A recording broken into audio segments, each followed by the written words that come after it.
Welcome, dear listener.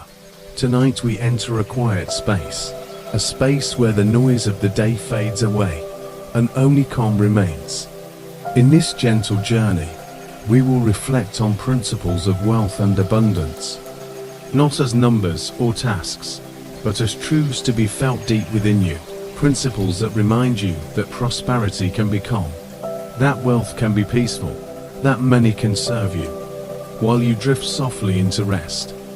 Allow each word to slow your breathing, allow each phrase to release your tension, and as your body grows heavy with relaxation, know that these lessons are sinking in, guiding you not only to sleep, but also to a mindset of freedom, clarity, and abundance. Close your eyes now, settle into comfort, and let the journey of wealth and peace begin. 1. Do not save what is left after spending, but spend what is left after saving. Warren Buffett. Close your eyes now. Let the day drift away from your shoulders. Breathe in deeply, hold the air for just a moment, and release it slowly, like a calm river returning to the sea.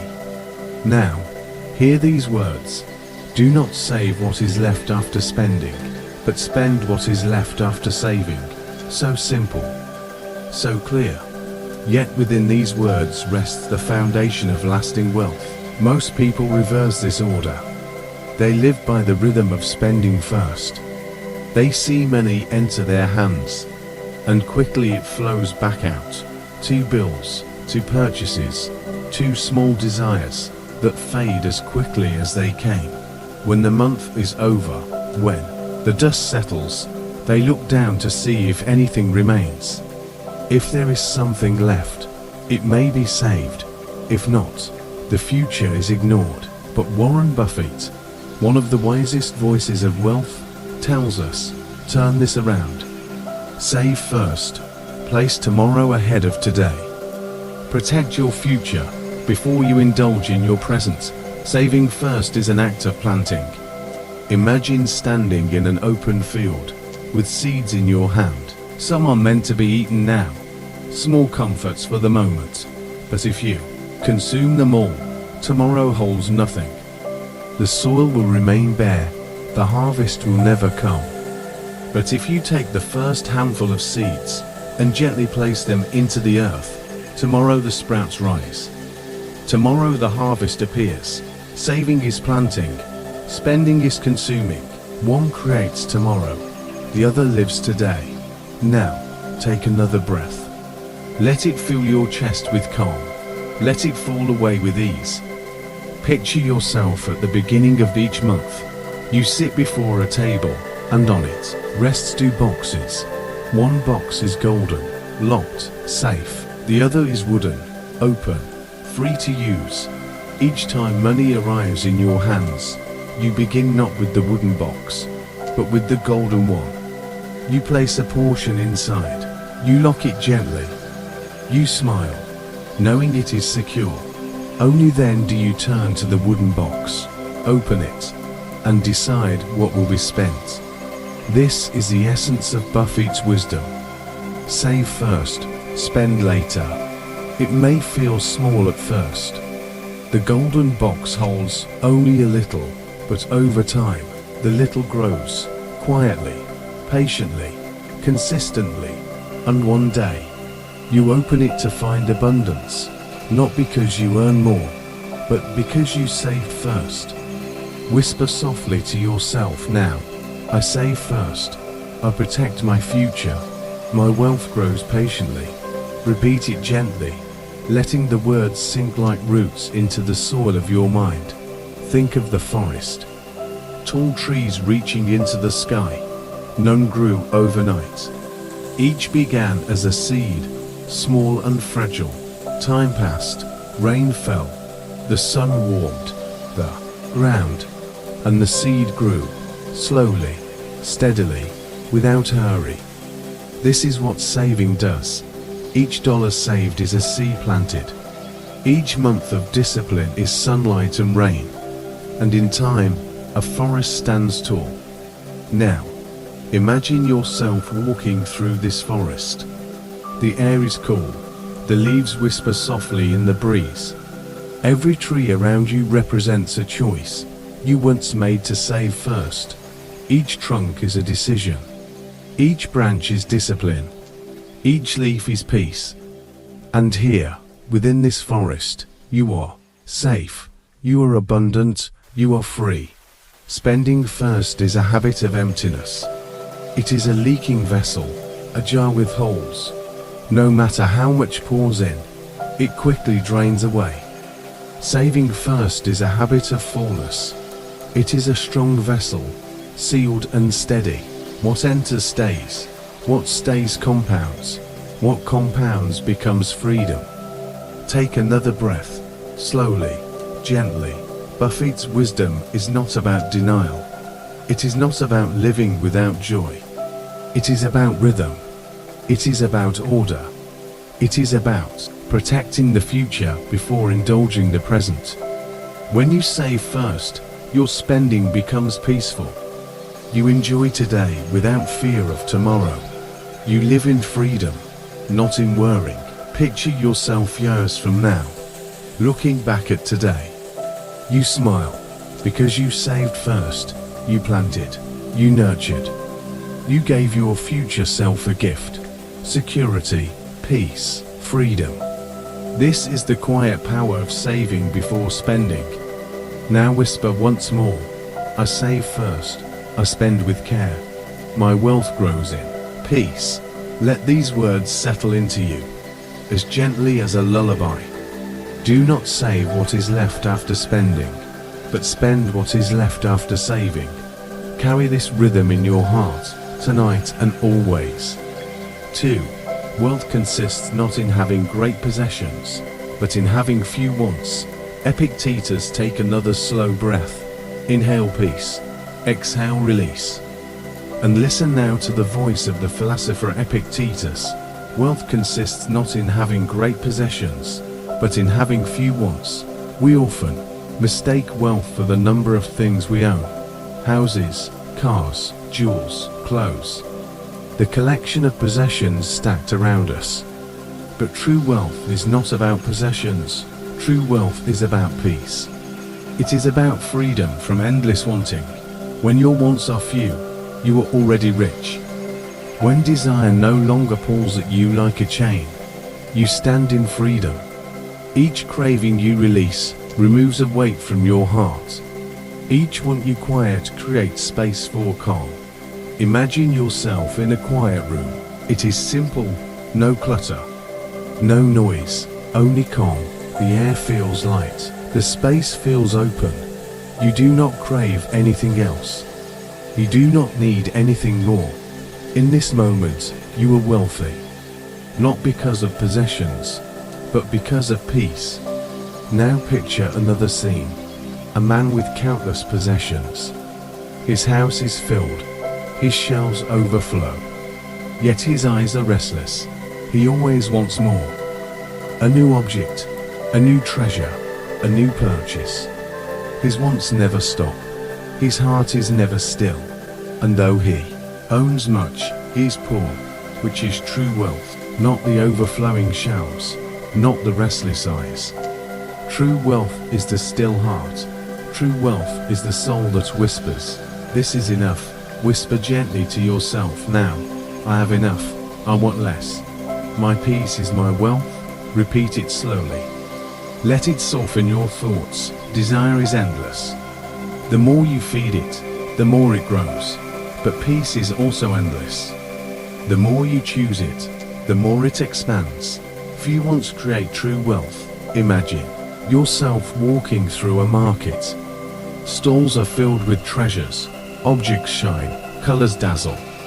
But instead of reaching for more, you simply walk calmly. You smile gently. You do not need them. You are already full. You are already wealthy. Because wealth is not in the objects. Wealth is in the freedom from needing them. Take another breath. In, out. Slowly. Epictetus knew that wealth was not measured in possessions. It was measured in contentment. It was measured in stillness. It was measured in the ability to say, "This is enough." Now picture yourself sitting quietly by a window. The world outside is calm. In your hand is a warm cup of tea. Nothing more is needed. In this moment, you are rich. Rich in peace, rich in freedom, rich in enough. Whisper softly again, "My peace is my wealth, my wants are few. I am already abundant." As you drift into rest tonight, let this truth surround you. Wealth is not in the having, wealth is in the being, wealth is in the freedom from endless wanting. And when wants are few, abundance is already here. Wealth consists not in having great possessions, but in having few wants. Quote 2. Those who know when they have enough are rich. Close your eyes, take a slow breath, and let these ancient words rest gently in your mind. Those who know when they have enough are rich. Pause. Feel the weight of those words, not heavy, but soft, like a hand upon your shoulder, reminding you quietly, enough is a treasure. We often chase. We chase gold, we chase silver. We chase bigger houses, faster horses, wider fields. We chase tomorrow as though today were not enough. But richness does not always mean more. Sometimes, richness means stopping. Sometimes, it means breathing. Sometimes, it means whispering, "I have enough." Picture a bowl. It is simple. It is small. It holds just enough rice for one meal. Now imagine another bowl overflowing, spilling, food wasted upon the ground. Which is richer? The one that is satisfied, or the one that grasps and spills? Richness is not in the coins, it is in the calm. It is not in the weight of gold, but in the lightness of gratitude. When you know when to stop, when you see beauty in what is already here, you are rich beyond measure. Breathe in. Say quietly to yourself, "I have enough. I am enough. My life is full." Feel how the words soften your chest, how your shoulders ease. No hunger for more, no endless chasing, just peace. Those who never feel enough are poor even in palaces, but those who know contentment are kings even in huts. As you rest tonight, let your wealth be measured, not in numbers, but in gratitude. Let your fortune be counted not in coins, but in breaths. And let the wisdom of this old Chinese saying rest softly in your heart. Those who know when they have enough are rich. Quote 3. Wealth and obscurity cannot equal poverty and fame. Close your eyes. Let your breath steady. And bring this truth into your mind. Wealth and obscurity cannot equal poverty and fame. Pause with it. Feel its shape. Let it settle quietly. What is wealth? If no one remembers your name? What is gold? If your life leaves no echo? What is fortune? If the world is untouched by your presence? Now picture this, a rich man, hidden away, his chest filled with silver, but his life unknown, unspoken, unseen. And then, picture another, a poor man, but his voice carried far, his deeds remembered, his name whispered for generations. Which of these is truly rich? Which of these leaves a mark upon time? Wealth without meaning is a closed chest in a locked room. It shines, but no one sees. It glitters, but touches no one. It gathers dust until the key is lost. But poverty with honor, poverty with fame, poverty with a name that carries weight, that is a wealth that outlasts coins. That is a fortune that cannot be spent. That is a richness that flows from heart to heart, from century to century. Breathe slowly, whisper softly, "My life is more than gold. My name is my wealth, my deeds are my fortune." Let these words guide you. It is not about denying money, but about remembering what shines brighter than silver. Your kindness, your courage, your integrity, your legacy. When coins fall silent, when riches scatter like dust, your name, your actions, your love, your truth, these are the jewels that remain. So tonight, let this ancient saying wash over you. Do not measure your worth only in gold. Measure it in how you are remembered. Measure it in the stories others tell. Measure it in the lives you have touched. For wealth and obscurity cannot equal poverty and fame. And fame here does not mean noise, not vanity, not fleeting applause. It means being remembered, being honored, being loved. As you drift into rest, let your breath carry this thought gently. My wealth is in my name. My fortune is in my deeds. And this, no thief can take. No storm can wash away. No time can destroy. Breathe again, softly, calmly, peacefully. And let this truth remain with you. Wealth and obscurity cannot equal poverty and fame. Quote 4. With money you are a dragon. With no money, a worm. Close your eyes. Take a slow, steady breath. Let the air move gently in. Let it leave gently out. And now, hold this ancient saying in your mind. With money you are a dragon. With no money, a worm. Pause with it. Do not rush. Let the words rest inside you, settle upon you, like a heavy truth, placed in your palm. The dragon, the worm, to creatures, to symbols, to reflections of how the world may see you.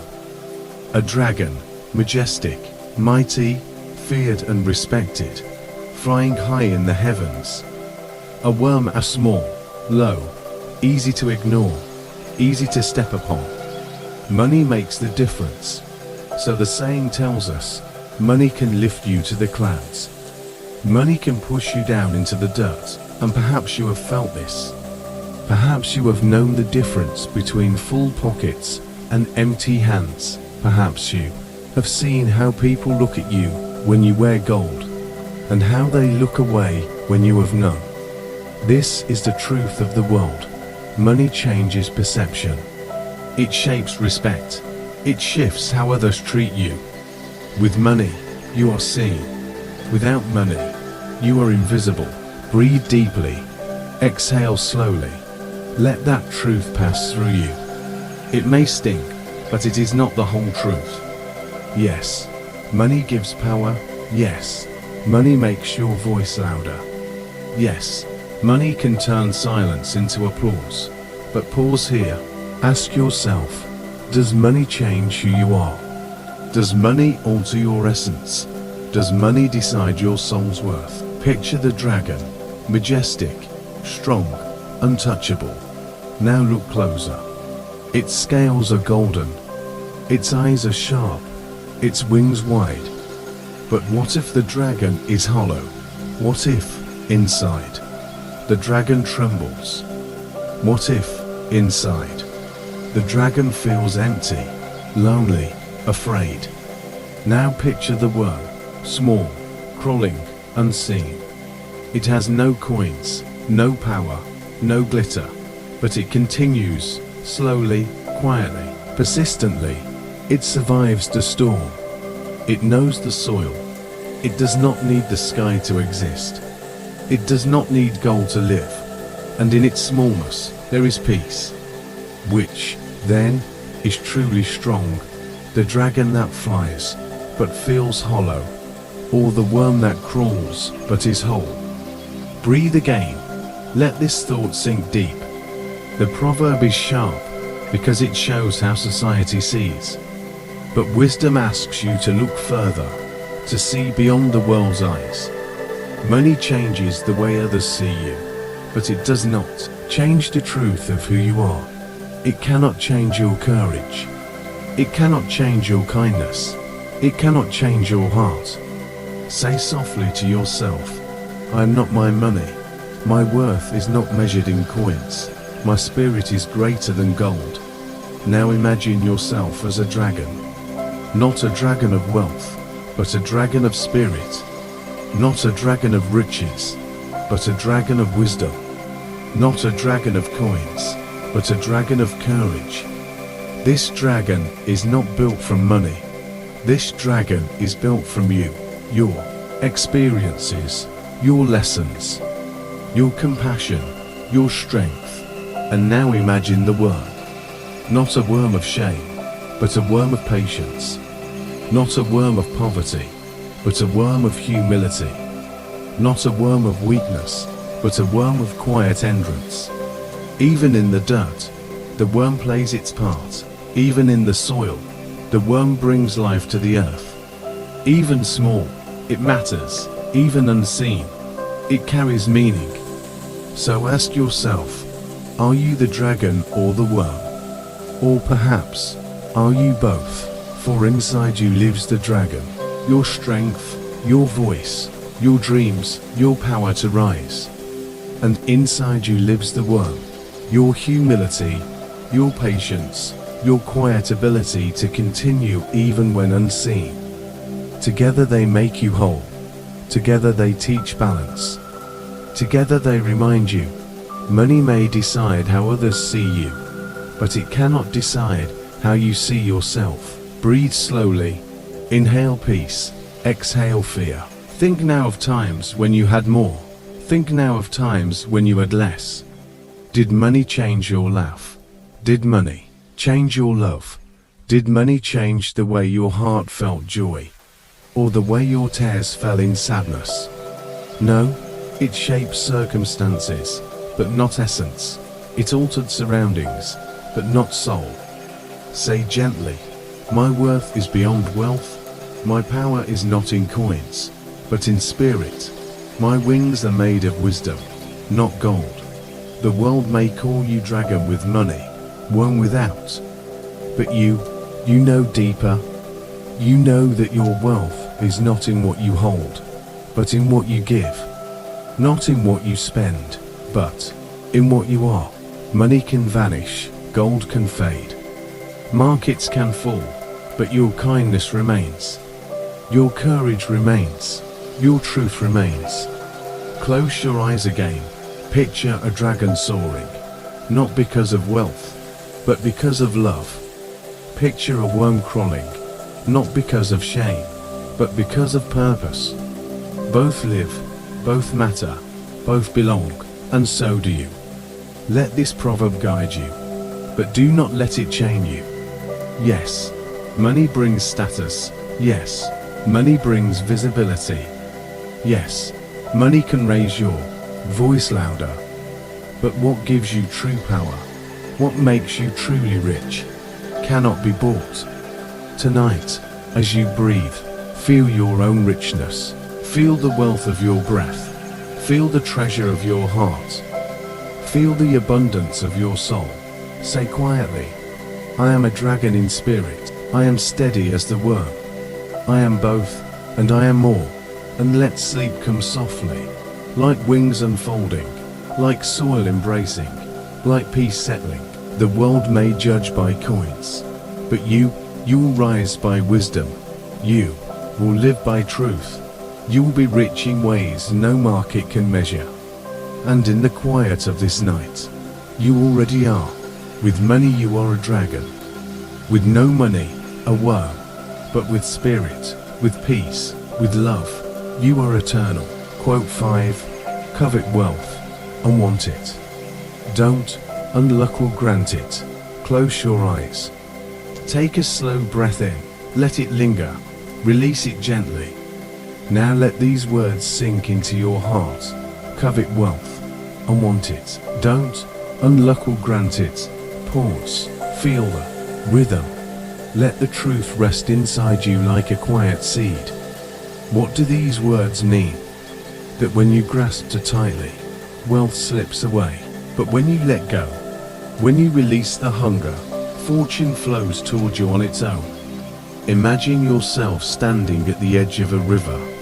Your hands reach into the water, clutching, grabbing, grasping for the current. But the harder you hold, the more the water escapes, slipping through your fingers, sliding away no matter how tightly you grip. Now imagine simply opening your hands, The water flows freely. It touches your palms. It fills them without effort. No struggle, no chasing, just receiving. This is the truth of wealth. When you chase it desperately, it hides. When you release the obsession, it comes. Not as a reward, but as a natural flow. Breathe deeply. Exhale slowly.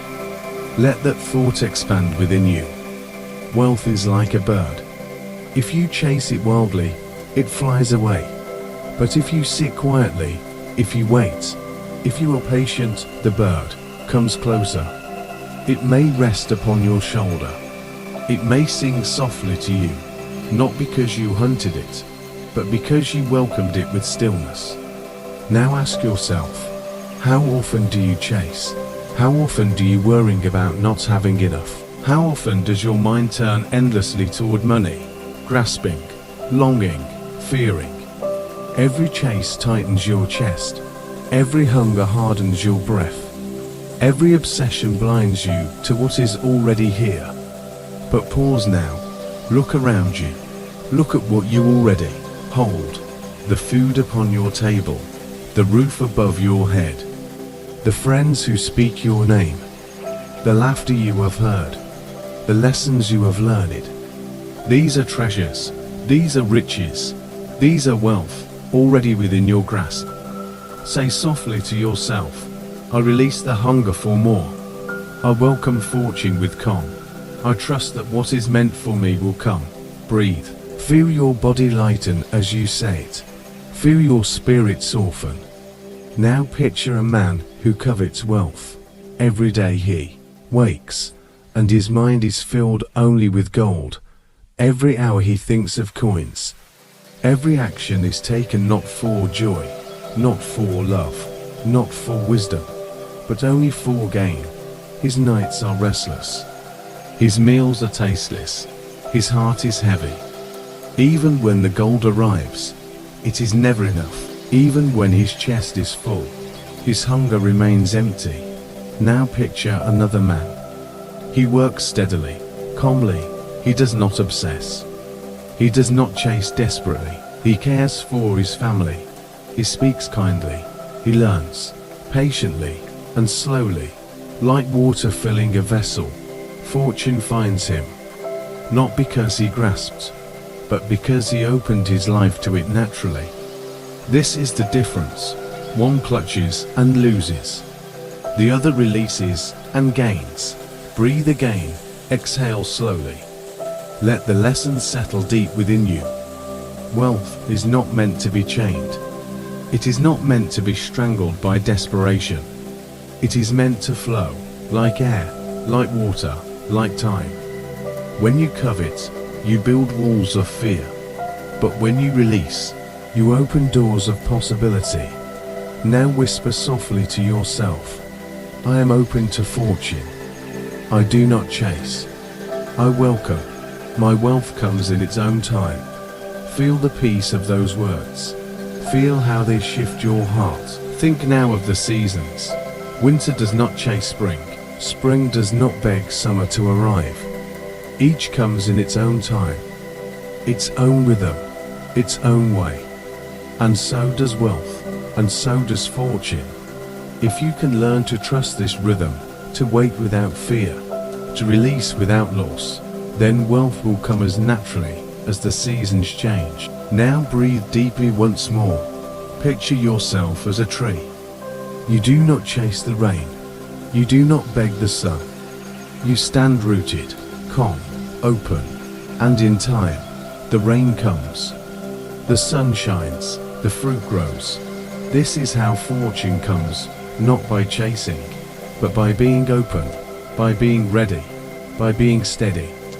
Say gently, I trust the rhythm of life. I am ready, but I do not grasp. I let fortune come when it is meant. As you rest tonight, let go of the hunger, let go of the fear, let go of the endless chase. Know that fortune comes not to the desperate hand, but to the calm heart. You are already rich, rich in breath, rich in time, rich in lessons, rich in love. And when you no longer covet, when you no longer grasp, when you no longer hunger, you'll find that wealth comes quietly, softly, naturally. It will arrive at your table. It will rest in your hands. It will flow into your life like a river finally finding the sea. Covet wealth and want it. Don't, and luck will grant it. Breathe again, let it echo softly inside you. And let peace surround you, like fortune flowing without end. Quote 6. A satisfied man is happy, even if he is poor. A dissatisfied man is sad, even if he is rich. Close your eyes, take a slow, deep breath. Let the air move gently in. Hold it for a moment. Now release it softly, like a quiet sigh into the night. Now, let these words settle into your heart. A satisfied man is happy, even if he is poor. A dissatisfied man is sad, even if he is rich. Pause.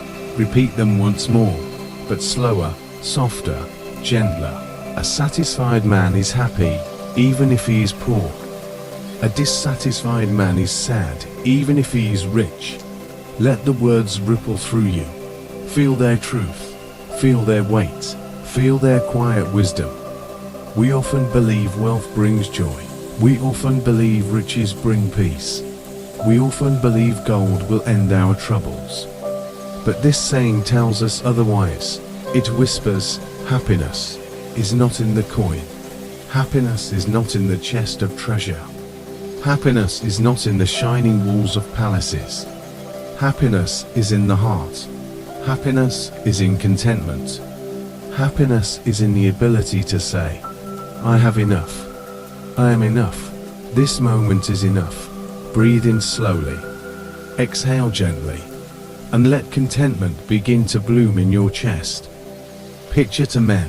One is poor. His clothes are simple. His meals are plain.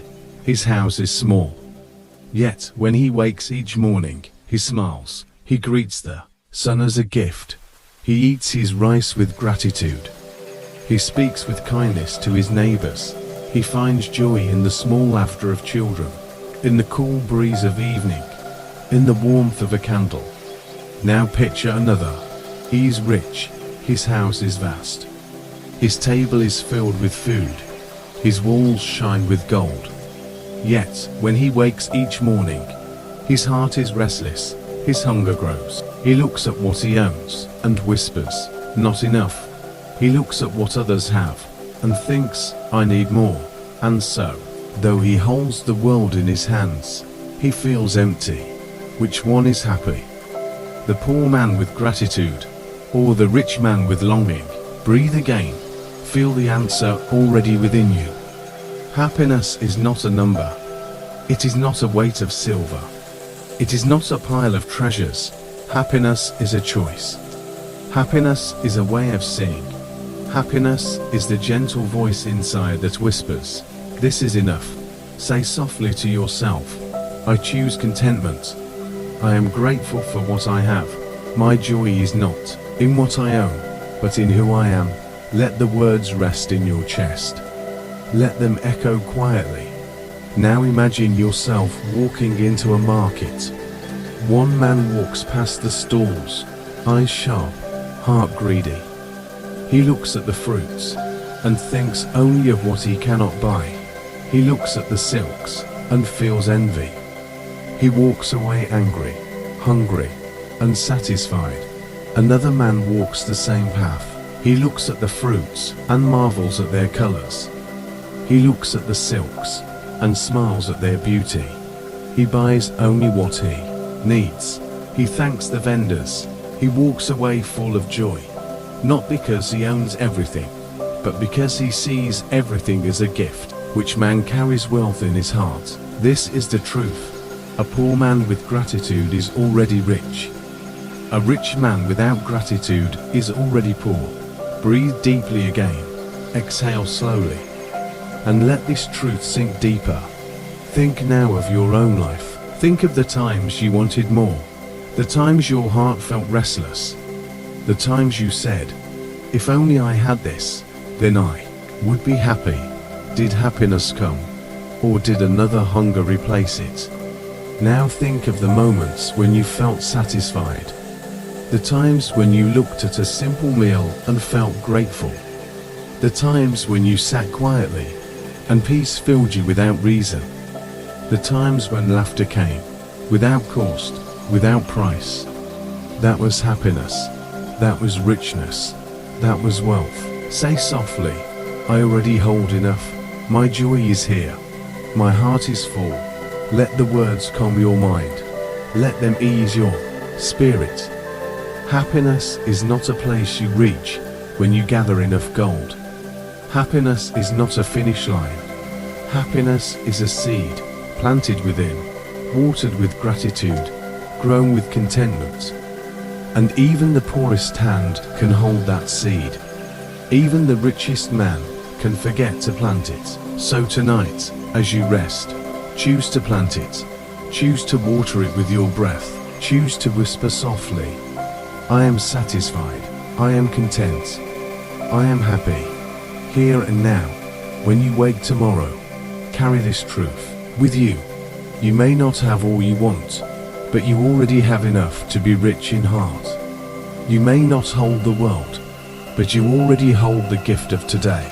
A satisfied man is happy, even if he is poor. And you can be that man. You can walk that path. You can choose that wealth, a wealth that never fades, a wealth that cannot be stolen, a wealth that grows quietly within you. Take one last slow breath.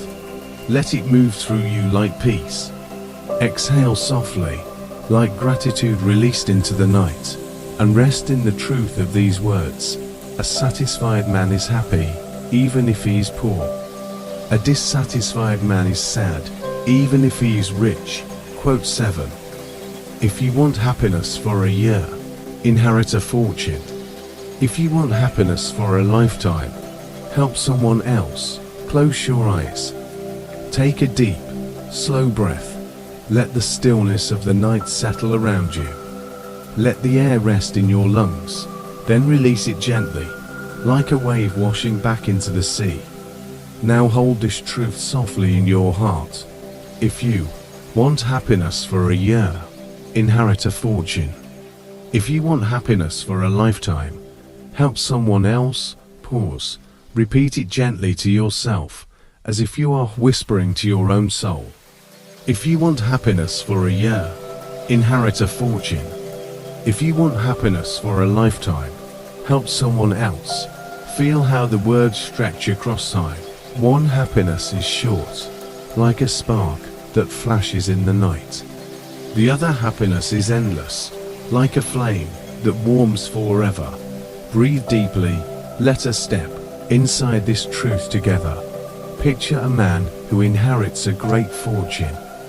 He wakes one morning and suddenly, gold fills his hands, lands become his, and the world bows before his wealth. For a while, he's happy. For a while, his heart is light. He buys, he spends, he feasts, and in the beginning, it feels like joy. But as the months pass, his heart grows restless, the thrill fades, the shine dulls. The fortune remains, but the happiness slips quietly away. Now picture another man. He's not given a fortune, but he bends down to help a neighbor. He lifts someone who has fallen. He shares his bread with the hungry. He offers his hand to the lost. And in doing so, he feels something richer than gold. His chest warms, his soul glows. And the happiness he feels does not fade after a year, or 2, or 10. It stays with him. It lives within him. It shapes a lifetime of joy. Breathe in slowly. Exhale softly. Do you feel it?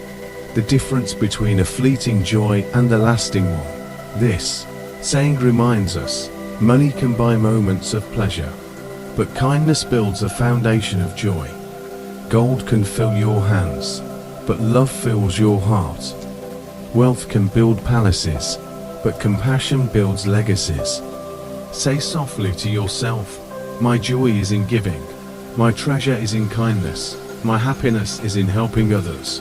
Let the words echo inside you, like ripples across still water. Now imagine yourself walking down a path. On one side, there is a chest of gold. It shines brightly. It tempts you. If you reach for it, you will have all you desire, but only for a season. The chest will one day empty, or you'll grow tired of its shine. On the other side, there is a person in need. They look at you with weary eyes. If you reach out your hand, if you share what you have, if you help them rise, you will feel joy that cannot be counted in coins. A joy that stays, that breathes, that grows inside you every time you remember that moment. Which path do you choose? Breathe deeply. Choose with your heart. This is the truth. Helping others multiplies happiness. The more you give, the more you feel, the more you share, the more your soul is fed. Unlike fortune, kindness does not run dry. Unlike gold, love cannot be spent away. Unlike riches, generosity does not lose its shine. Close your eyes again.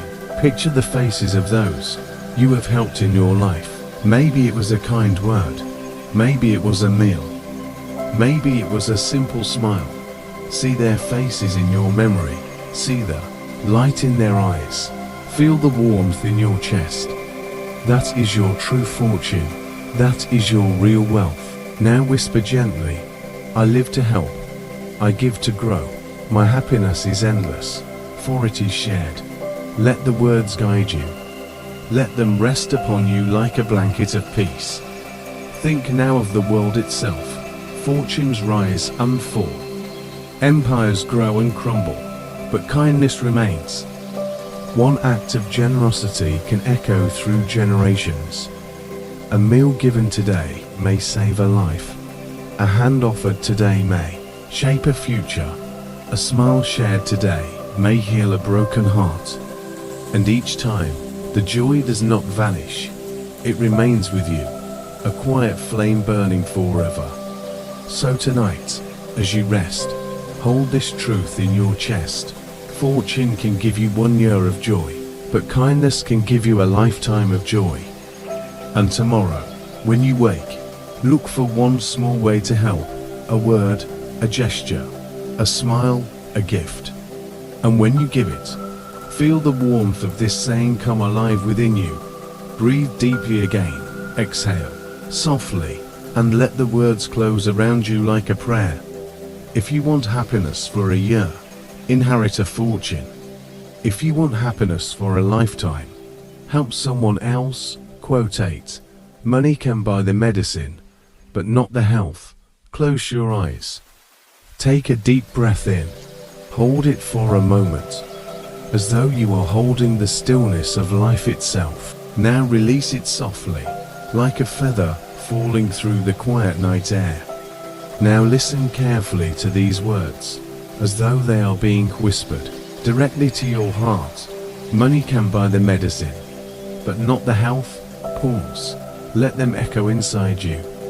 Repeat them softly to yourself, not rushed, not forced, but slow, like the rhythm of your breath. Money can buy the medicine, but not the health. What do they mean? What truth do they carry? What light do they shine into the corners of our lives? Breathe again. Let us walk slowly through the meaning together. Picture a man with endless wealth. He can buy the finest doctors. He can fill his shelves with medicine. He can travel to the best hospitals, sleep in the most comfortable beds, eat the most expensive meals. But if he has lived without care, if he has filled his life with stress, with greed, with endless striving, then his health may slip from his grasp, and no pile of coins can buy it back. Now picture another man. He is poor. His money is little. He cannot afford endless medicines, nor luxury hospitals. But he walks each day with peace in his heart. He eats simply, rests deeply, laughs often, and loves fully. And in this way, he is rich in health. His body is light. His spirit is strong. And though he may not have endless coins, He has the one treasure that cannot be replaced. Do you feel it? The difference? The deep truth within this simple saying? Money can give you the tools, but not the essence. It can buy the cure, but not the healing. It can purchase treatment, but not well-being. Breathe slowly. Let that truth sink deep. Say softly to yourself, my health is my true wealth. My body is my treasure. My peace is my medicine. Let the words flow like a prayer, like a gentle mantra wrapping around you. Now imagine a beautiful garden. The soil is rich, the trees grow tall, the flowers bloom brightly. This garden is your health. It is the foundation of all your days. Money can buy tools to tend the garden, watering cans, fertilizer, new seeds. But if you do not care for it, if you neglect the soil, if you forget to water it, if you trample its roots, then no amount of money can restore its life once it fades. The garden must be tended daily, with patience, with love, with respect, and so it is with your body, and so it is with your health. Breathe again, exhale gently, let your breath be the water to your inner garden. Think now of how often we trade health for wealth, how often we work too hard, sleep too little, stress too much, all for coins, all for treasures, all for riches that can never buy back the body. We sacrifice, we forget, we believe we are unbreakable, until the body whispers, until the body sighs, until the body breaks. And then, we run to the medicine, we spend the gold, we plead for time. But time, once lost, cannot be bought, and health, once broken, cannot always be repaired. Say softly again, I honor my body, I honor my health, my true wealth is in my well-being. Let the words rest gently in your chest. Now imagine yourself holding a pile of coins in one hand, and a single, steady heartbeat in the other. Which is greater? The coins may glitter, but the heartbeat carries life. The coins may shine, but the breath carries spirit. The coins may buy, but the health allows you to live. Without health, wealth is only decoration. Without health, wealth is only numbers in the air. Without health, wealth is powerless. So tonight, let this truth guide you. Take care of your health as if it were gold. Take care of your breath as if it were treasure. Take care of your body as if it were the most precious jewel in the world. Because it is, you can share your coins, but not your heartbeat. You can give away your riches, but not your breath. Your health is yours alone, and it is priceless. Breathe in deeply, exhale slowly. Feel your body alive in this very moment. That aliveness is wealth. That aliveness is treasure. That aliveness is the gift that money cannot buy. So as you rest, remember this saying. Let it guard your choices. Let it shape your path. Do not chase coins so blindly that you forget to care for the gift of health. Do not spend your life earning money, only to spend your money trying to buy back your life. Instead, choose balance, choose peace, choose care. Say softly to yourself, I care for my health, I care for my breath, I care for my body. Repeat until your heart believes it, until your body relaxes into it, until your spirit glows with it. For money can buy the medicine, but not the health. And tonight, you already hold the greater treasure. Quote 10 The poor can only guess at what wealth is. The rich don't know what poverty means. Close your eyes. Take a slow, steady breath in. Hold it gently, as though cradling a fragile truth. Now let it go, soft and long, like mist dissolving into the morning air. Listen now. Not with your ears, but with your heart. The poor can only guess at what wealth is. The rich don't know what poverty means. Pause. Let these words echo inside you. Not rushing, past them, but letting them settle like stones sinking to the bottom of a clear river. Say them again slowly. The poor can only guess at what wealth is. The rich don't know what poverty means. What do they mean? What do they reveal about the human condition? What do they teach us about seeing, about knowing, about empathy? Breathe again. Let us walk together through their truth. Imagine a child born into poverty. His meals are uncertain. Some days, his belly aches from hunger, his bed is thin, his shoes are worn, and yet, in the quiet corners of his imagination, he dreams of wealth, not because he has touched it, but because he has glimpsed it from afar.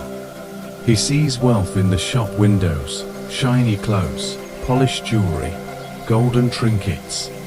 He sees wealth in the way others live, with ease, with comfort, with choices, and so, he guesses at what wealth is. He thinks it must taste like endless food, feel like soft beds, sound like laughter without worrying. But these are guesses, guesses born from longing. Now picture the wealthy man. He has always eaten well.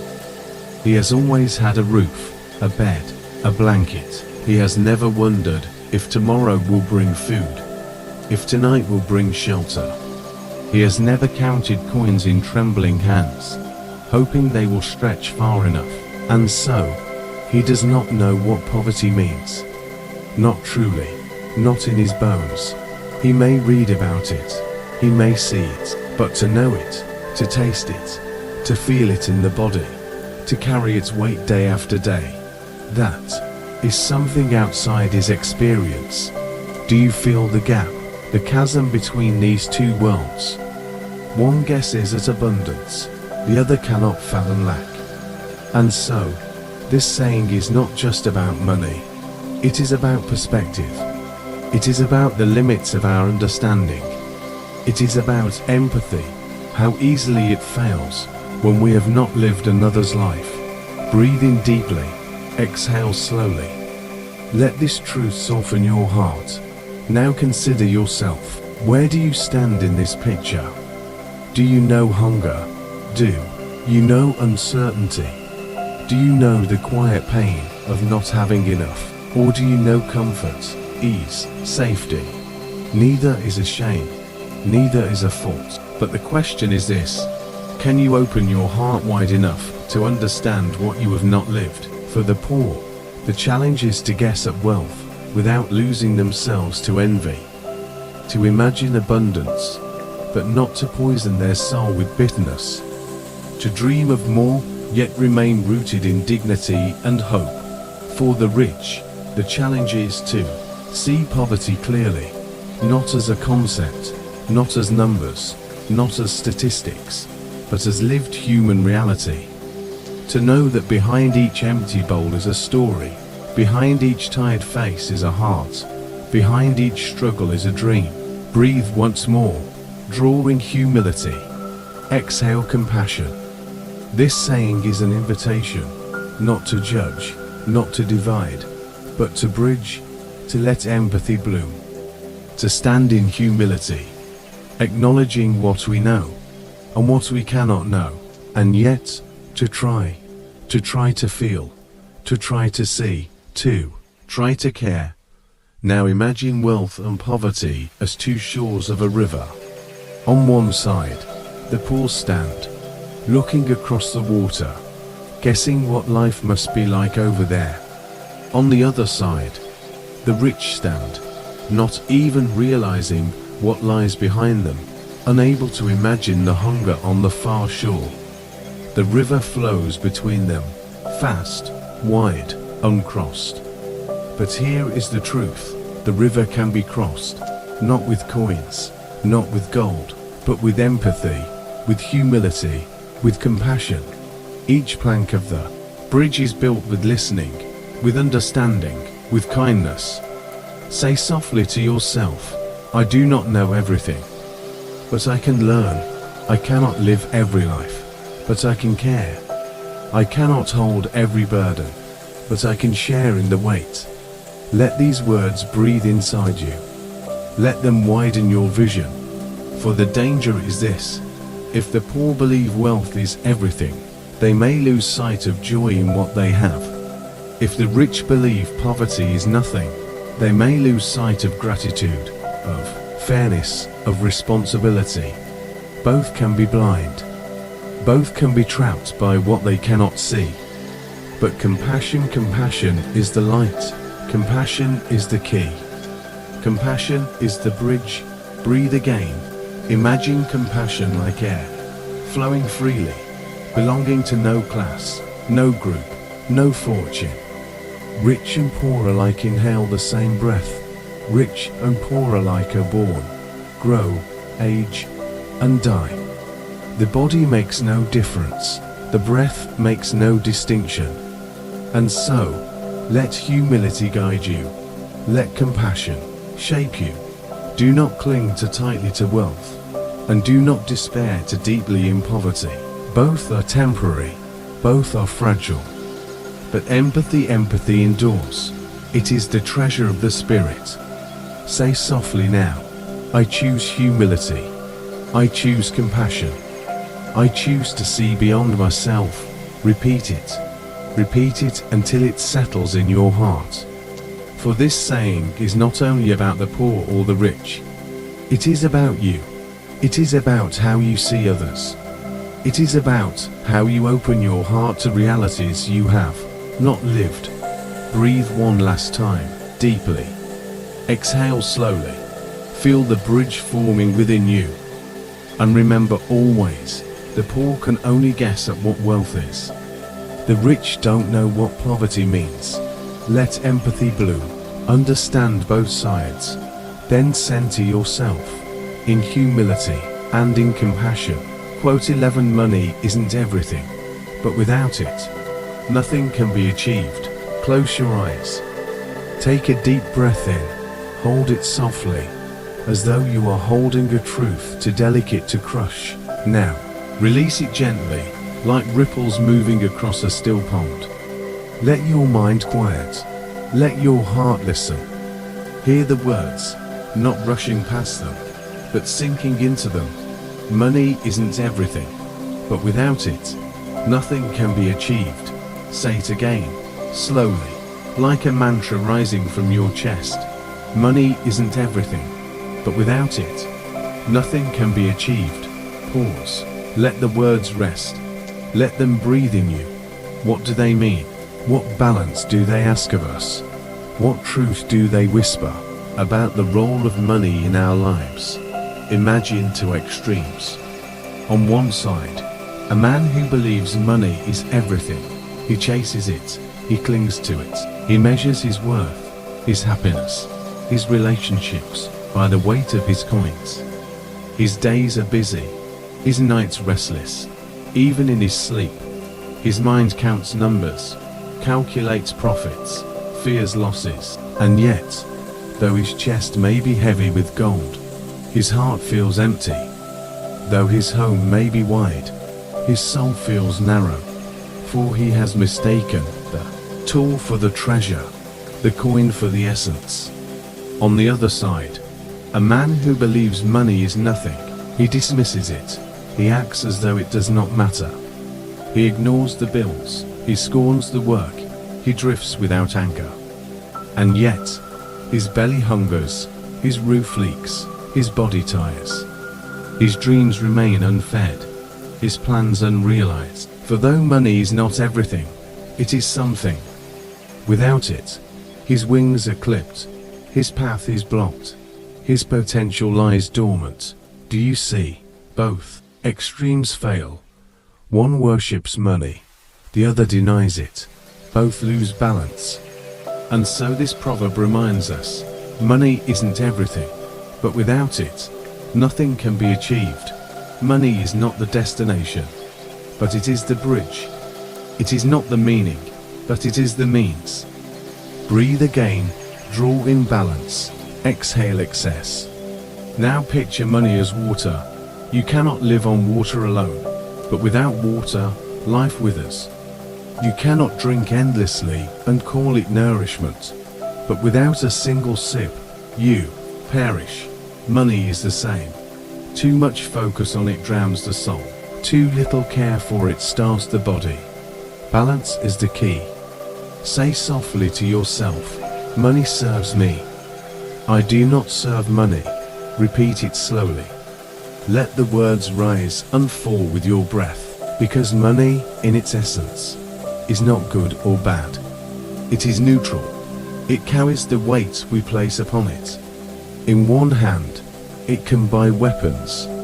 In another hand, it can buy bread. In one heart, it fuels greed. In another, it fuels generosity. The coin itself has no intention. It reflects the intention of the one who holds it. So ask yourself, how do you hold money? As a master, or as a servant, as a burden, or as a tool? Breathe deeply again. Exhale slowly. Think now of your dreams. To travel, to learn, to build, to help. Each dream, though born of spirit, often needs a vessel, and money is that vessel. Without it, the dream may remain in the clouds. With it, the dream may take root in the earth. But remember this, money alone cannot dream for you. It cannot choose for you. It cannot give your life meaning. It can only support the meaning you already carry. Now imagine a farmer. He wakes at dawn. He tills the soil. He plants the seed. He waters. He waits. He hopes for the harvest. Money, in this image, is not the seed. It is not the sun. It is not the rain, but it is the plough. It is the bucket. It is the road to the market. Without these tools, the harvest is difficult, perhaps impossible, but still, the seed, the sun, the rain, these are life itself, and so it is with your life. Money is the tool. It is not the life. Say softly to yourself, money is necessary, but not ultimate. Money supports me, but does not define me. Repeat until the words feel true in your bones. Now reflect. How often do we tip the balance? How often do we chase coins so fiercely that we forget why we wanted them in the first place? We say, I will work endlessly now, so that one day I may live, but in the chase, we forget to live at all. And then one day comes too late. Or we say, money does not matter. I need only love. I need only peace. And yet, when sickness comes, when shelter is needed, when children must be fed, love alone cannot pay the price. And then peace breaks. Balance. Balance is the wisdom of this proverb. Balance is the still point between extremes. Breathe again. Feel balance filling your lungs. Exhale in balance. Let it dissolve. Now imagine standing on a mountain. On one side is the cliff of greed. On the other side is the cliff of denial. But before you is the steady path, the path of balance. This is where peace lives. This is where wisdom breathes. This is where money serves, but does not rule. Say softly now, I honor money as a tool. I honor life as the treasure. I walk the path of balance. Let it repeat inside you. Let it shape your choices. So tonight, remember this truth. Money is not everything. It is not love. It is not time. It is not health. It is not peace. But without it, many doors remain closed, many needs unmet, many dreams unfulfilled. And so, hold it with respect, but not obsession. Use it with wisdom, not waste. Let it serve your deeper values, not overshadow them. Breathe deeply one last time. Exhale slowly. Feel the balance settling into you. And remember always, money isn't everything, but without it, nothing can be achieved. Sit in balance. Acknowledge money's necessity, but also its limits. Quote 12 Wealth rarely lasts 3 generations. Close your eyes. Take a deep, steady breath in. Hold it lightly. as though you are holding a flame that flickers in the wind. Now release it softly, watching the flame steady itself, watching the air flow into balance. Now listen, not just with your ears, but with your whole being. Wealth rarely lasts 3 generations. Say it again, slowly, like a stone dropped into still water. Wealth rarely lasts 3 generations. Pause. Let the ripples spread. Let the words echo across the quiet chambers of your heart. What does it mean? What warning does it carry? What wisdom does it whisper about the rise and fall of fortune? Imagine the first generation, the builder, the struggler, the dreamer who starts with little or nothing. His days are long, his hands are calloused, his back is bent with labor, but his heart is strong with determination. He saves, he sacrifices, he builds slowly, stone by stone, until at last he creates wealth, the foundation not only for himself, but for his children. Now imagine the second generation, the inheritors. They grow up with more than their parents had. They see comfort, they see security. They do not know the same hunger, the same cold, the same endless struggle. But they remember the stories. They have seen their parents labor. And so, they carry both gratitude and ambition. They may grow the wealth, or at least preserve it. They honor the sacrifice. And then comes the third generation, born into abundance. They have never known lack.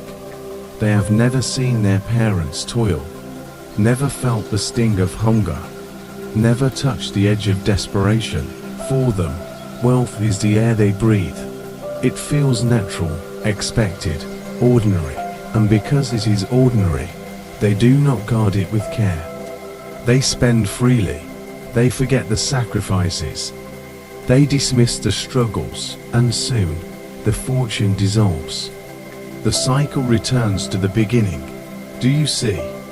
This is why wealth rarely lasts 3 generations.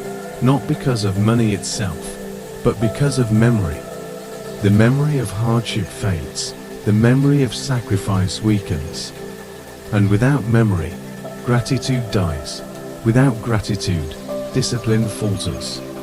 And without discipline, wealth slips away. Breathe in deeply. Exhale slowly. Let this truth move through you like wind through branches. Now ask yourself, what legacy do you wish to leave? Not just of money, but of wisdom. Not just of wealth, but of values. For money alone cannot last. It is like water, held in open hands. It will slip away. But wisdom, discipline, gratitude, these are vessels strong enough to carry wealth across generations. Picture a tree. The first generation plants it. With sweat, with labor, with patience, they dig the hole, set the roots, nurture the soil. The second generation waters it, prunes it, protects it from storms.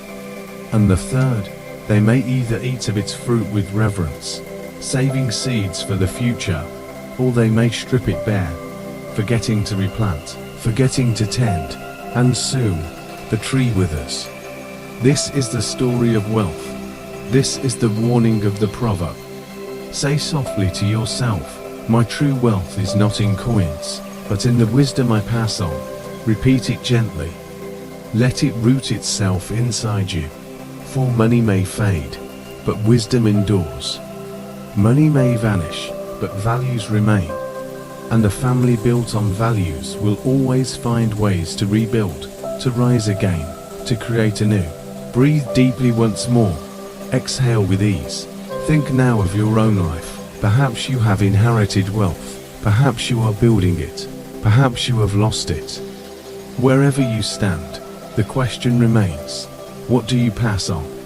Do you pass on only numbers, only coins, only property?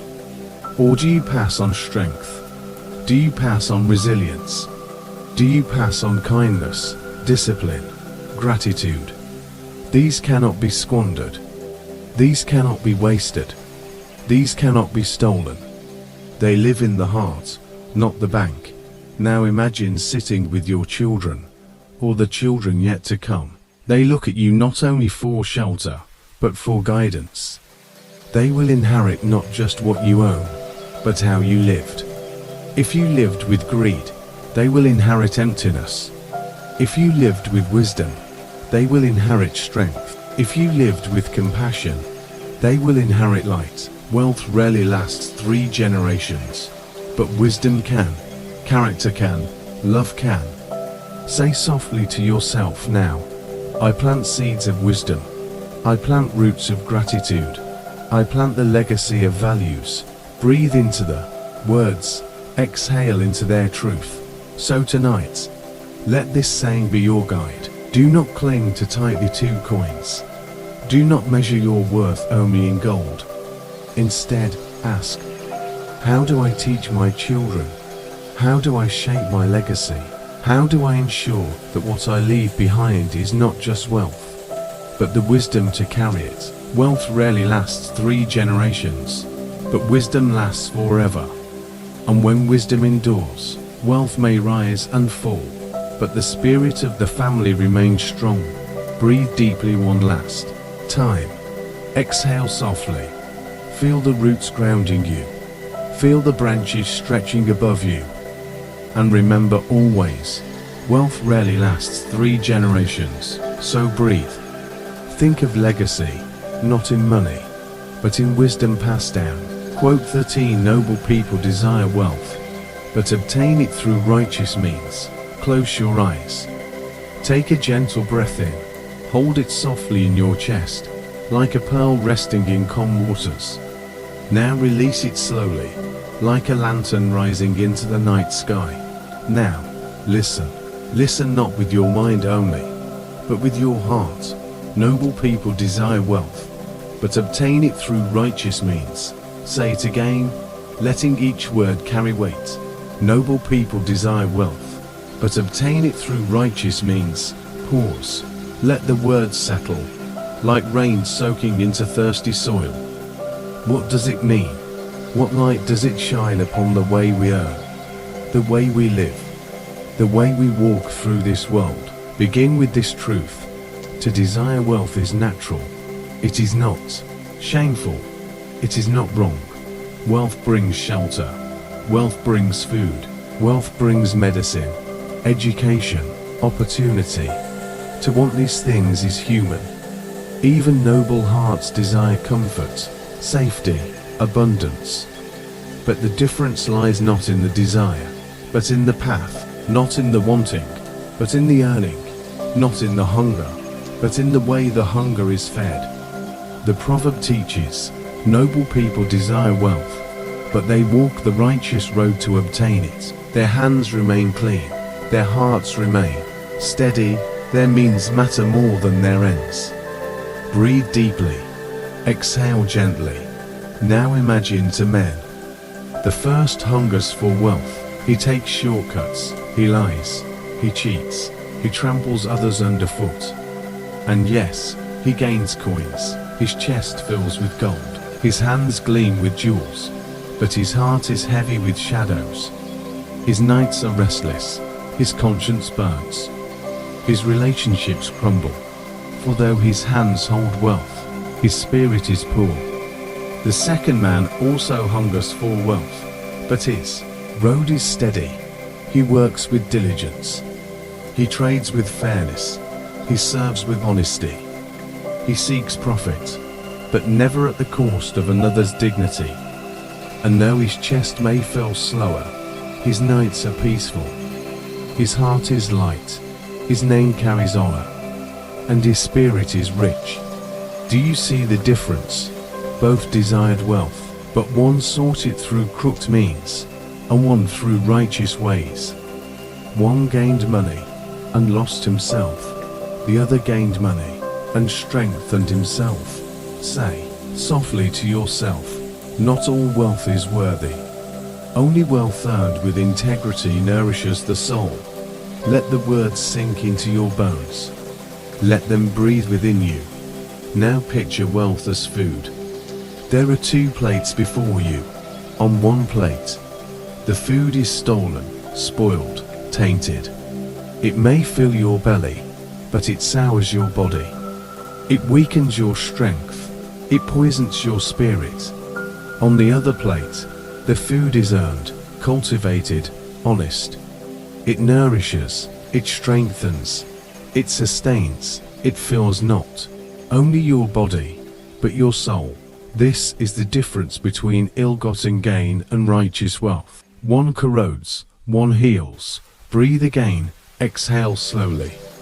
Now reflect, what does it mean to be noble? It does not mean to be wealthy. It does not mean to be powerful.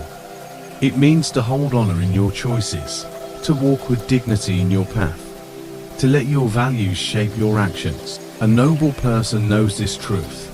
Wealth may vanish, markets may fall, fortunes may shift, but honor remains, integrity remains. The way you earned your living stays carved into your name forever. Say softly now, I choose integrity over speed. I choose righteousness over ease.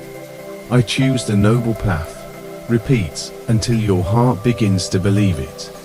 Now imagine the next generation, your children, your grandchildren, your descendants. They will inherit not only your coins, but your story. They will ask, how did he earn this? How did she live? If the wealth is tainted, they will carry its burden. If the wealth is righteous, they will carry its blessing. This is the true inheritance, not the wealth itself, but the way it was earned. Not the coin, but the character behind it. Breathe again, draw in the thought of legacy. Exhale the temptation of shortcuts. Now imagine a stream of water. If the spring at the source is pure, the river flows clear. It nourishes the land, quenches thirst, gives life. But if the spring at the source is poisoned, the river carries poison downstream. It spreads sickness. It destroys life. It taints everything it touches. Your wealth is that river. If its source is righteous, its flow will bless not only you, but all who depend on it. If its source is corrupt, its poison will travel. It will stain everything it touches. Say gently to yourself, my wealth will be a blessing, not a burden. Breathe the words in. Exhale them out into your future. So tonight, hold this proverb close. Do not fear the desire for wealth. It is human. It is natural. But honor the path you walk to obtain it. Let each step be steady, each choice clean, each gain righteous. For wealth without righteousness is a hollow victory, but wealth with righteousness is true abundance. Breathe deeply one last time. Exhale softly. Feel your spirit light, your path steady, your heart at peace. And remember always, noble people desire wealth, but obtain it through righteous means. Exhale integrity. Let each breath reaffirm that how you earn matters more than what you earn. Quote 14 time is money. Close your eyes. Take a long, slow breath in. Hold it gently, as though you are holding the moment itself, suspended in your hands. Now release it slowly, watching the moment dissolve, as all moments do. Now listen with care, with the stillness of your inner ear. Time is money. Say it again, not quickly, not mechanically, but slowly, so the words land with weight. Time is money. Pause, let them echo. Let them vibrate softly inside you. What do they mean? What truth hides beneath this simple pairing of words? What wisdom does it offer about how we live, how we spend, how we choose? Begin with this. Time is life itself. Each breath is a coin. Each hour is a jewel. Each day is a treasure chest that can never be reopened once closed. And so the proverb says, time is money, not because time is cold or transactional, but because time, like money, is spent. It is invested, it is wasted, it is saved, it is lost. But unlike money, time cannot be earned back. Once gone, it is gone forever. Breathe in slowly, exhale gently. Feel the truth of impermanence flowing through your body. Now imagine two people. The first has endless coins. He throws them away. He wastes them on trinkets. He spends without thought. And soon, his wealth is gone. He is left with nothing but regret. The second is mindful. He spends carefully. He invests wisely. He saves for the future. And though he may not hold endless coins, he always has enough. Time works the same way. Some waste their hours in distraction, their days in bitterness, their years in regret. Others spend them with intention, with love, with clarity. And though both are given the same 24 hours, one ends rich, the other poor. Say softly to yourself, my time is my wealth. I choose to spend it wisely. Repeat it. Let it steady your heart. Now imagine your time as a purse filled with golden coins. Each morning, a handful is placed in your palm. You do not know how many are left in the purse. You do not know when the purse will empty. But each day you spend, you cannot keep them for tomorrow. You cannot store them for later. You must spend today's coins today. Some spend them in anger. Some spend them in fear. Some spend them in endless distractions. And some spend them in love. Some spend them in creation. Some spend them in growth. The choice is always yours. But once spent, they are gone. This is why time is money. It is your greatest transaction. It is the currency of your life. Breathe again. Draw in silence. Exhale distraction. Now ask yourself, how do you spend your time? Do you trade it for coins you do not need? Do you give it away to noise that does not nourish? Do you invest it in things that truly matter? Your health, your relationships, your growth, your joy. For time is not only money, it is also love. It is also presence. It is also life. Picture a mother holding her child. She has no gold. She has no jewels. But she has time. She spends her hours in laughter, her minutes in comfort, her seconds in love. And in this, she gives more than money could ever buy. Now picture a man at the end of his life. He has wealth piled high, but he has no time left. His coins cannot buy a single breath more. And so he weeps, not for the money he spent, but for the time he lost. Do you feel the weight of this truth? Time is more precious than gold. Time is the one treasure that, once lost, cannot be regained. Say softly to yourself, my time is sacred. I spend it with care. Let it echo in your chest. Now breathe deeply once more. Exhale fully. Think of your daily life. The hours that slip by in scrolling, in worrying, in gossip, in regret. They vanish like coins tossed into the wind. And then think of the hours spent with loved ones. The hours spent creating. The hours spent in silence, in growth, in kindness. These hours remain. They enrich your soul. They carry you forward. Both are spent, but only one leaves you rich. So tonight, let this saying remind you, time is money, not coldly, not greedily, but clearly. Your time is the currency of your soul. It is the exchange by which your life takes shape. Spend it with intention, invest it in love, protect it from waste, and honor it as your greatest treasure. Breathe deeply one last time, exhale slowly.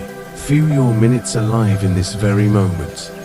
That aliveness is your true wealth. That aliveness is your gold. That aliveness is your treasure chest, here and now. And remember always, time is money. Draw in silence. Value your time as your greatest transaction. Quote 15. A small equals sink a great ship. Close your eyes. Take a slow breath in. Hold it gently. as though you are holding a fragile drop of water. Now release it softly, watching it fall, watching it ripple, watching it vanish into stillness. Now listen with your whole being. A small leak will sink a great ship. Say it again, letting each word carry weight. A small leak will sink a great ship. Pause. Let the saying echo, like the sound of water dripping into silence. What does it mean? What wisdom lies hidden inside this image? What warning does it carry for your life, your choices, your path? Picture a mighty ship. Its sails are tall. Its hull is strong. Its crew is many. Its cargo is heavy with treasure. To the eye, it seems indestructible. It rides the waves with power, with confidence, with pride. And, yet, at the bottom of the ship, a crack opens. Not wide, not obvious, just a trickle, a drip, a small leak. It seems nothing at first. The crew laughs, the captain ignores it, but the water does not stop. It seeps in quietly, it fills slowly. And one day, the mighty ship sinks. Not from storms, not from enemies, but from a small, unnoticed leak. Breathe in deeply, exhale slowly. Feel the weight of this truth. The proverb reminds us, it is not always the great storms that destroy us. It is often the small habits, the tiny cracks, the little leaks that we ignore. Think now of your own life, perhaps your health. You eat poorly, just a little. You skip sleep, just sometimes. You let stress pile, just a bit. It feels harmless. But drop by drop, the body weakens. The leak grows, and one day, the ship sinks. All your relationships, you forget to call, you forget to listen. You forget to show love, just once, then twice, then again. Each time, a drop of distance forms, until the bond, phrase, the ship sinks. All your finances, you spend a little beyond your means. Just a small indulgence, just once, but then again, and again. Each leak drains the ship, and soon, debt pulls it under. Say softly to yourself, I will notice the small leaks. I will repair them before they sink me. Repeat until your heart accepts the lesson. Now picture your habits as the planks of your ship. Each small action adds strength. Each small neglect adds weakness. The storms of life will test the ship, but whether you survive depends on how well you have sealed the leaks. Greatness is not lost all at once. It is lost drop by drop. Likewise, greatness is not built all at once. It is built choice by choice, action by action, day by day. Breathe deeply again. Exhale with awareness. Now imagine standing at the shore. Two ships lie before you. One gleams with paint, but its hull is cracked. Its leaks are hidden, but they are there. The other looks plain, but its wood is strong. Every seam is sealed. Every crack is repaired. It may not dazzle the eye, but it will last the journey. Which would you choose? Which are you building in your life? Say softly now, I choose to repair the small things. I choose to guard against the hidden leaks.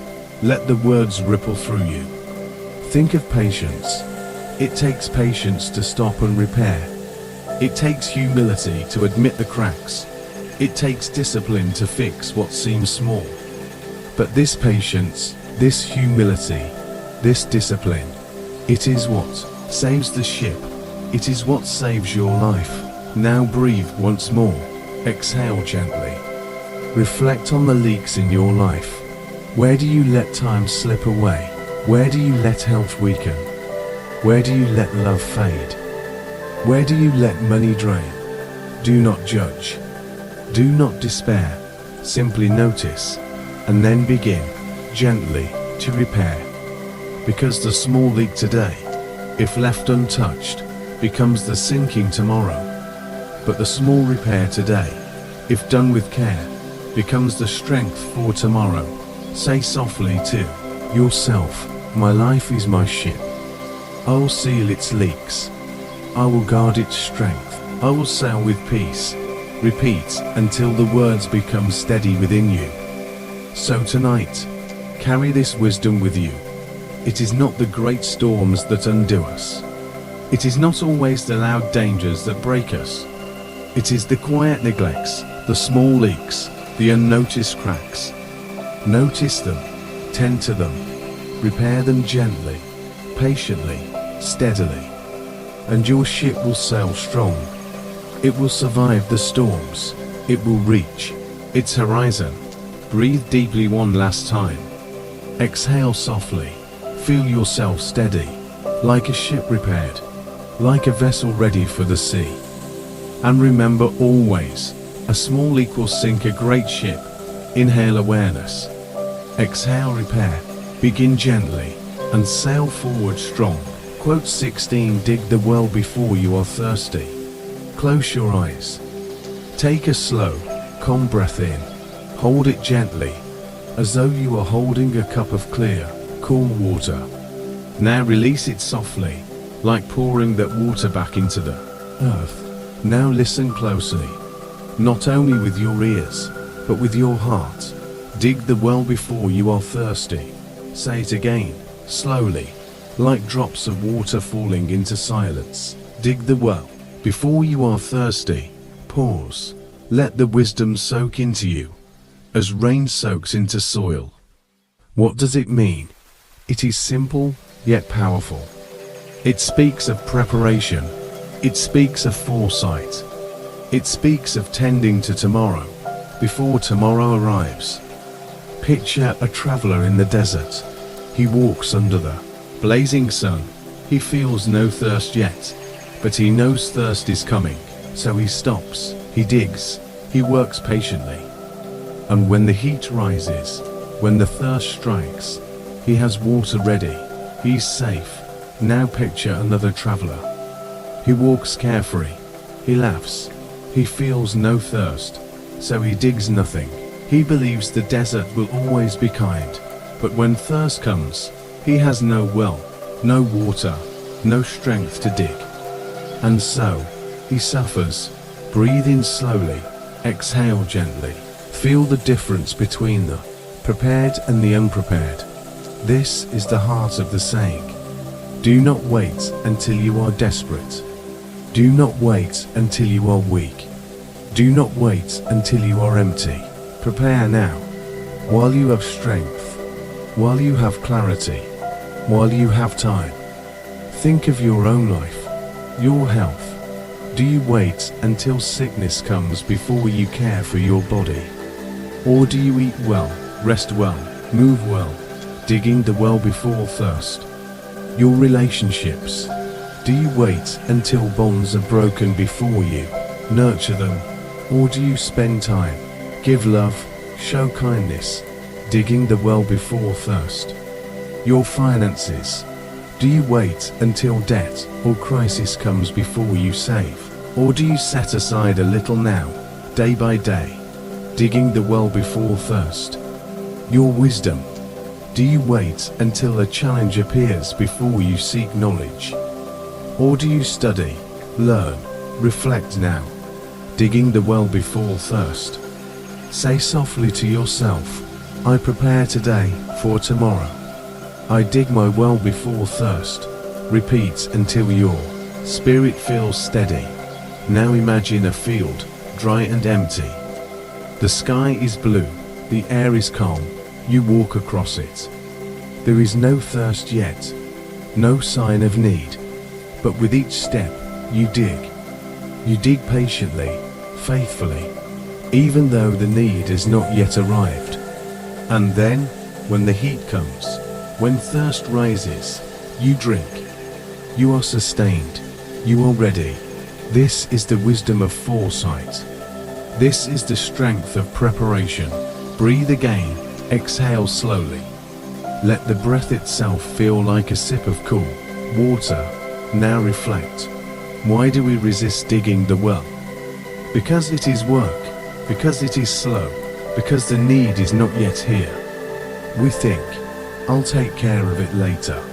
I'll start tomorrow. I'll wait until I have to. But the desert does not wait. Life does not wait. Crisis does not ask for permission. And if you have not dug, you will be unprepared. Say softly to yourself, I will not wait until I am thirsty. I will dig now. I will prepare now. Let the words root deep, like seeds in the soil. Think of patience again. Digging the well takes effort. It is unseen work. No one applauds you for it. No one notices. It feels invisible. But one day, when the thirst arrives, your well will save you. And those who never dug will wonder why they suffer.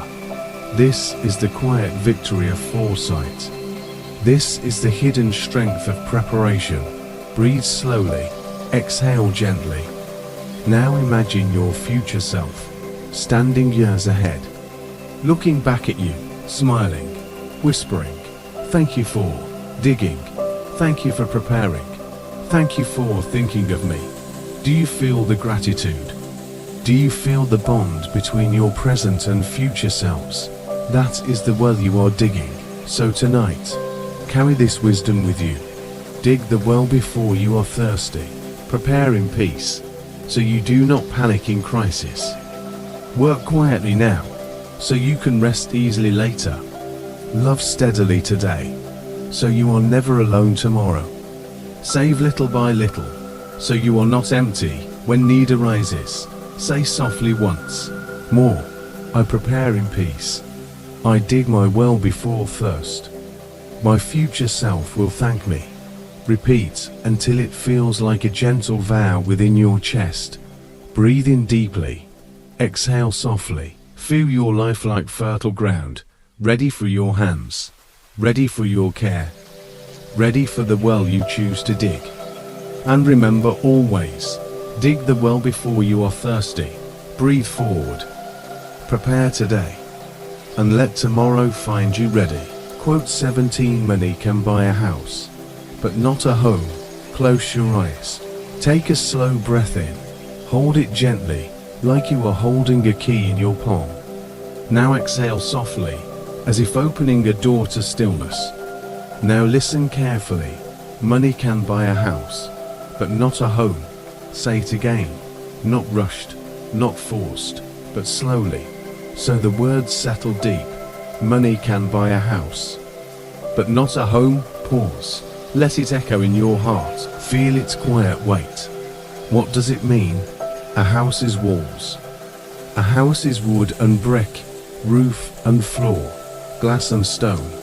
A house can be purchased, but a home is different. A home is laughter echoing in rooms. A home is comfort waiting when you are weary. A home is warmth, love, belonging, and no pile of coins can buy that. Breathe in slowly, exhale gently. Let the truth sink in. Money can provide structure, but it cannot provide soul. Picture a man with wealth. He buys a mansion. The halls are vast. The ceilings are high. The floors shine. But the rooms are empty. The silence is heavy. There is no love. There is no laughter. It is a house, but it is not a home. Now picture another man with little money. His house is small. The walls are plain. The roof leaks sometimes, but inside there is warmth, there is love, there is joy. Meals are shared, stories are told. He has no mansion, but he has a home. Do you feel the difference? The first has walls, the second has heart. Say softly to yourself, my home is built from love, not money. Repeat it gently, until it settles inside you like a quiet fire. Now, imagine yourself standing before two doors. The first opens to a house of riches. Everything shines, but the air is cold. You walk inside, but you feel alone. The second opens to a small room, but it is filled with warmth. You smell food cooking. You hear laughter. You feel peace. Which one would you choose? Which one do you carry in your heart? Breathe again, exhale softly. The saying teaches us, do not mistake wealth for love. Do not confuse possessions for presents. Do not think money alone can build belonging. Because a house without love is only walls. A home without wealth can still be paradise. Think now of your own life. What makes your space feel like home? Is it the color of the walls? Or the laughter of those within them? Is it the furniture? Or the peace you feel when you return? True home is not measured in square feet.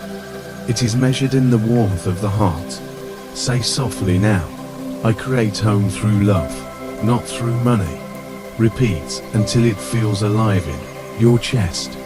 Now imagine building your home like tending a fire. Money can buy the fireplace. Money can buy the wood. But only love, care, and presence can make the flame. And without the flame, the fireplace is cold. So it is with houses and homes. Money builds the frame. Love builds the life. Breathe deeply. Exhale gently. Let your breath itself feel like warmth filling a room. Think of those you love. Do you give them presents? Do you give them kindness? Do you give them laughter, care, listening? These are the bricks of home. These are the true treasures no coin can buy. Now whisper softly to yourself, my home is where love lives. My home is where peace rests. My home is built in the heart. Let it echo until it feels steady and real. So tonight, carry this truth with you. Money can buy a house, but not a home. Money can build walls, but not warmth. Money can create space, but not love. Only you, through care, through presence, through love, can make your space into a home. Breathe one last time. Exhale softly. Feel the love within you is the true key, unlocking the only door that matters. And remember always, money can buy a house, but not a home. Let love, laughter, and comfort, not walls, define your home. Quote 18. Do not climb a tree to catch a fish. Close your eyes. Take a slow breath in. Hold it for a moment, as though you are holding a small question in your hands. Now release it gently, letting the air slip away like a quiet stream. Now, listen carefully. Do not climb a tree to catch a fish. Say it again slowly, as though each word is a drop of water. Do not climb a tree to catch a fish. Pause. Let it echo within you. What wisdom does it carry? What truth lies hidden beneath this unusual picture? At first glance, the words sound almost humorous. Why would anyone climb a tree to catch a fish? Fishes live in water, not in branches. To climb a tree for them is absurd. It is wasted effort. It is misdirected action. It is trying to achieve something in the wrong way. But is that not what we often do in life? We work hard, but in the wrong direction. We exhaust ourselves, but in pursuits that cannot bring what we seek. We climb and climb, but the thing we want does not live in the branches. Breathe in deeply. Exhale slowly. Let the image of the tree and the fish rest in your mind. Now picture a man determined to catch a fish. He grabs a rope, climbs high into a tree, searching desperately among the leaves. His body strains, his hands bleed, his energy is poured out, but there are no fish. His effort is wasted. His goal will never be met there. Now picture another man. He goes to the riverbank. He takes a rod, or a net, or simply his hands. He waits patiently. He works with the current. Soon, the fish comes. His effort aligns with reality, and he succeeds. Do you feel the difference? The first works hard, but foolishly. The second works with wisdom, and therefore, with ease. Say softly to yourself, I will align my efforts with reality. Repeat until the words feel like a steady promise in your chest. This is the wisdom of the saying. Do not pour effort into impossible paths. Do not chase goals where they cannot be found. Do not climb a tree to catch a fish. Think now of your own life. Have you ever poured yourself into something, only to realize later that no matter how hard you tried, it could not give you what you were looking for? Perhaps you tried to seek peace in endless possessions. You worked harder, bought more, filled your house with things. But peace was not in the things. Peace was not in the branches. It was in the waters of your own heart. Perhaps you sought love from those who could not give it. You climbed, begged, sacrificed, hoping they would return the care you gave, but their heart was closed. And no matter how high you climbed, you could not catch a fish in their branches. Perhaps you tried to fix deep exhaustion by pushing harder. You thought more effort would save you, but what you needed was rest, stillness, silence. You needed water, not branches. Breathe in slowly, exhale gently. Feel these truths settling in you. Now imagine yourself at a crossroads. One path leads to a tall tree. It looks impressive. It promises height, visibility, the thrill of climbing, but no fish lives there. No matter how hard you climb, you will come down empty-handed. The other path leads to a stream. It looks quiet. It demands patience. It may not feel glamorous, but there are fish in its waters. Here, your effort will bear fruit. Which path will you choose? Say softly now, I choose the waters where my effort brings life. Repeat until it feels like a quiet compass inside you. The proverb is not about laziness. It does not tell us not to try. It tells us to try wisely, to direct our energy where results are possible, to respect the laws of life, because effort alone is not enough. Effort without wisdom becomes waste. Effort without direction becomes suffering. It is not the amount of energy you spend, but where and how you spend it, that determines the outcome. Breathe deeply again. Exhale softly. Let your breath remind you of flow, like water moving where it belongs. Think now of alignment. Fish live in water. Love lives in hearts open to it. Peace lives in simplicity and presence. Growth lives in daily discipline. Success lives in patience and clarity.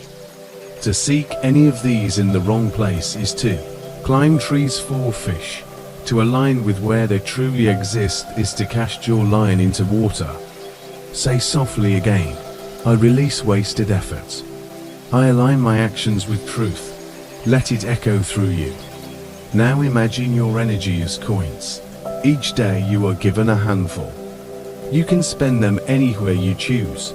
You can spend them climbing trees, chasing shadows, searching in empty places, or you can spend them at the river, casting, waiting, aligning with what is real. At the end of the day, which will leave you full, which will leave you empty. This is why the proverb whispers its wisdom. Do not climb a tree to catch a fish. Do not pour your life into futility. Do not waste your days on impossible paths. Do not mistake effort for direction. Breathe in, exhale. Feel the release of misdirected effort. Now, turn this into practice. Look at your life. Where are you climbing trees? Where are you chasing things where they cannot be found? Notice without judgment. Notice with honesty. And then gently turn. Turn toward the water. Turn toward alignment. Turn toward the place where your energy bears fruit. Say softly, I honor my effort by directing it wisely. I choose paths that nourish me. I seek my fish in the waters, not the trees. Let it settle in you like a vow. Now breathe slowly again. Exhale softly. Imagine yourself walking away from the tall tree. You set down the rope. You let go of the struggle. You walk instead to the river, You cast your line into the gentle current, you sit in patience, and soon the fish comes. Not because you fought harder, but because you sought it where it truly lives. This is the secret of peace. This is the secret of success. This is the wisdom of the saying. So tonight, remember, effort matters, but direction matters more. Passion matters, but wisdom guides it. Desire matters, but alignment fulfills it. Do not climb a tree to catch a fish. Instead, find the water, find the place where life flows, and cast your energy there. Breathe one last time. Exhale gently. Feel your heart lighten, as though you've set down a burden of wasted effort. And remember always, do not climb a tree to catch a fish. Exhale in efficiency.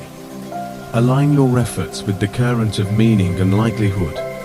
Choose water over branches. Choose wisdom over waste. And in doing so, you choose peace.